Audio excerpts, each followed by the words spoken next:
Hej, i denne video der vil jeg oprette en Gmail-konto.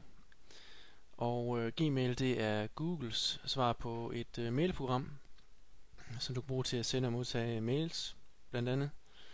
Og vi starter ved, at vi går op og starter vores browser. Vi skriver Googles adresse i adresselinjen. Vi kommer ind på Googles startside, og vi kan se, at der er et link til Gmail heroppe. Og det trykker vi på. Vi kan så vælge at logge ind, hvis vi allerede har en Google-konto. Men det har vi ikke. Så vi trykker her på oprette en konto. Hvor vi kommer ind på en side, hvor Google beder os om nogle oplysninger. For eksempel navn. Og jeg kan skrive mit for- og efternavn her.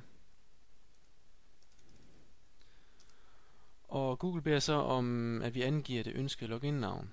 Hvilket vil også blive navnet på vores e-mailadresse. Og jeg kunne godt tænke mig mine initialer og noget, der er relateret til mit arbejde. Jeg sidder i børne- og familieforvaltning, så jeg skriver BFF. Google fortsætter så navn på e-mailadressen her, @gmail.com. Og fordi for god ordens skyld, der kunne jeg jo lige se efter, om den er tilgængelig, den her adresse. Det er den. Der står, den er tilgængelig. Havde den ikke været tilgængelig, så havde der stået med rød skrift her, at adressen du ønsker, den var ikke tilgængelig. Men det er den i det her tilfælde. Vi skal også have valgt en adgangskode til vores profil.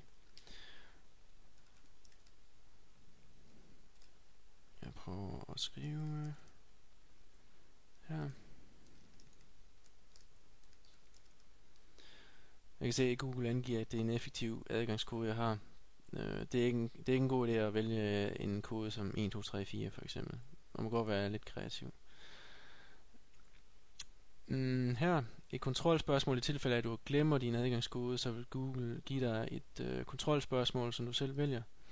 For eksempel, hvad hed din første skolelærer? Du vil så få mulighed for at svare på det spørgsmål, du selv har valgt, med det svar, du har angivet her. Hvorved Google vil sige, jamen okay, du er den bruger, som du udgiver dig for at være, og du vil så få adgang til din Gmail-konto. Sekundær e-mailadresse er i tilfælde af, at du har glemt dit login oplysninger, og Google behøver sådan en sekundær e-mailadresse, den kan sende dine oplysninger til. Og jeg kan jo tage min adresse ved Skive Kommune.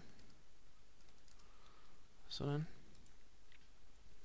Og placeringen i Danmark. Google beder så om, at du taster nøjagtigt de samme bogstaver, som der står i det billede her. Og det gør den for, at du kan bekræfte, at du ikke er et eller andet program, som automatisk vil oprette en Gmail-konto. Måske med mulighed for hacking eller andre ting. Så vi skriver de angivne bogstaver i billedet. Og som alle andre steder, så er der betingelserne for brug af Gmail. Og vi siger, at vi accepterer.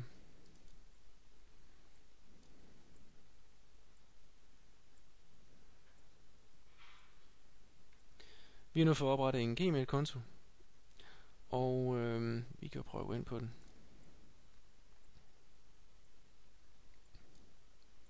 Det leder os til vores indbakke med de forskellige funktioner, vi har. Og det var sådan set oprettelse af Gmail, som så igen giver mulighed for oprettelse af en Google-konto for eksempel. Det kan også være, at du vil bruge nogle af Googles andre features, som giver dig mange muligheder ude på nettet. Men jeg håber, at du kan bruge den video til noget, og jeg håber, at du ser med på den næste video, jeg laver. Hej.